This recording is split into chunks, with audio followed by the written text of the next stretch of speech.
Hello everyone, welcome back to my channel Sumita channel. তোমরা সবাই কেমন আছো? আশা করছি খুব ভালো আছো। আমিও খুব ভালো আছি। তো আজকে কি রান্না হবে দেখো বন্ধুরা। কালকে ফুলকপি নিয়ে এসেছিলো, আজকে ফুলকপির তরকারি করব। তো খুব গরমটাতে ফুলকপির তরকারি ভালো লাগে না, তো আজকে তো ভালো একটু ওয়েদারটা ভালো আছে, সেই জন্য ফুলকপির তরকারি করব। আর ঋষির আজকে ওই পাশের বাড়ির ননদদের বাড়িতে নিমন্ত্রণ আছে, তো ওখানে খাবে বলেছে। তো আমাদের জন্য আজকে আর বেশি কিছু করবো না, মাছ টাছ করবো না। ওই সিম্পল ডিম আর ফুলকপির তরকারি, ডাল এসব দিয়ে খেয়াও হয়ে যাবে, দই তো থাকে। এই যে ফুলকপি আলু ভাজিতে বসে দিয়েছি, এরপর তরকারিগুলো করবো। তো চলো, ঘরটার ভিতরে থাকতে পারছি না, এত গরম হচ্ছে।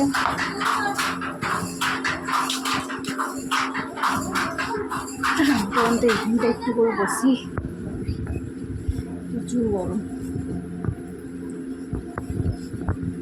ঋষি, এখন থেকে জুতোগুলো পরতে হবে না, এখন তো তুমি যাবে না, এখন তো যাবে না। আজকে স্কুল গেলে নাই যে গো, আজকে স্কুল গেলে না যে, আজকে স্কুল গেলে না যে। এই যে ঋষি চলে এসছে, বলো হাই করো, বলো হাই, কেমন আছো?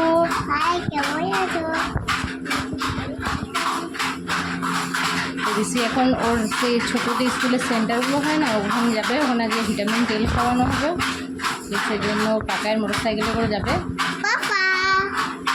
কি বল ঋষি, রেডি? কে রেডি করে দিল?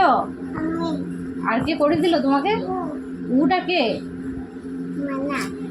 ওকে ওর মানা রেডি করিয়ে দিল, এবারে স্কুল যাবে ও।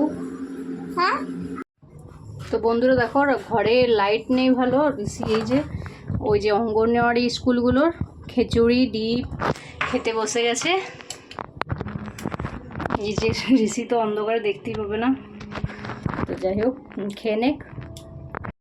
নাম করতে করতে তোমার দাদা ভাই বাজার নিয়ে চলে এসছে।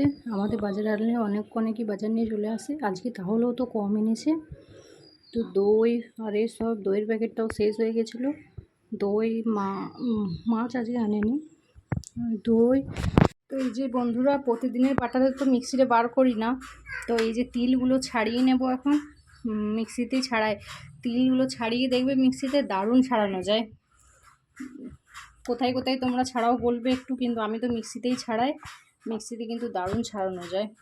এই তো এরপরে ঘুরিয়ে দেবো, একবার কি দুবার ঘুরাবে, তাহলে দেবে দারুণ ছাড়ানো যাবে।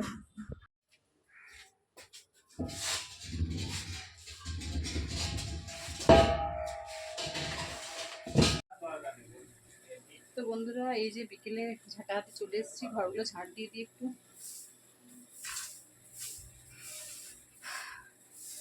তো এখনো তো মনসা ঠাকুরটা এলো না, অন্যবার কিন্তু চলে আসে, কি জানি এবার দেখতে পাবো না মনে হয়। তো বন্ধুরা, বিকেলবেলায় ছাদে উঠে যাচ্ছি। আজকে দেখো আমি শাড়ি পরেছি, আর সূর্যটা দেখো কি সুন্দর কই গেল। এই যে এখানটা থেকে দারুণ।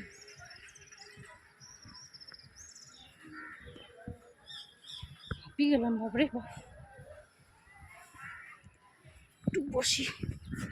মনসা ঠাকুরটা মনে হচ্ছে রোডের দিকে কোনো দিকে বেরিয়েছে, গান বাজছে, বেশ ভালো লাগছে। ছাদে উঠলে সব শুনতে পাওয়া যায়, কিন্তু ঘর থেকে কই শোনা যাচ্ছে না।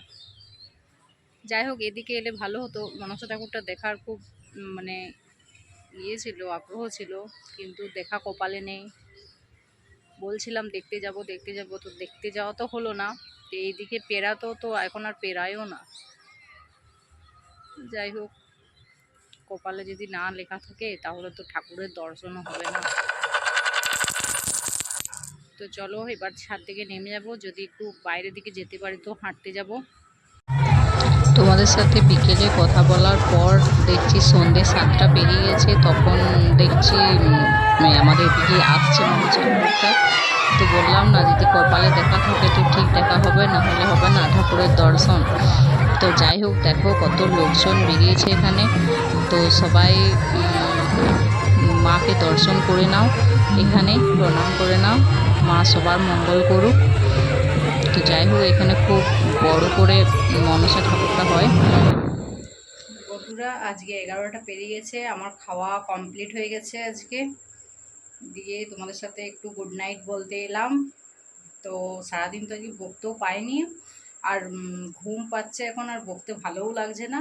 তো আমার বকবক আজকের মতো এখানেই শেষ করছি। তোমরা সবাই খুব খুব খুব ভালো থেকো, সুস্থ থেকো, বাড়ির সবাইকে ভালো রেখো।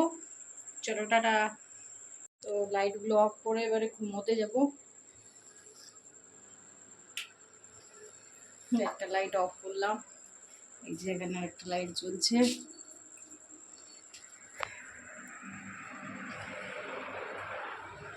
তো এই যে বিছানাটায় ঘুমাবো। ঋষি ঘুমোতে, ঋষি ঘুম হয়ে গেছে একদম। ঋষি এত গরম করে, ঋষির খালি গায়ে ঘুমোয় ঋষি। তো চলো টাটা।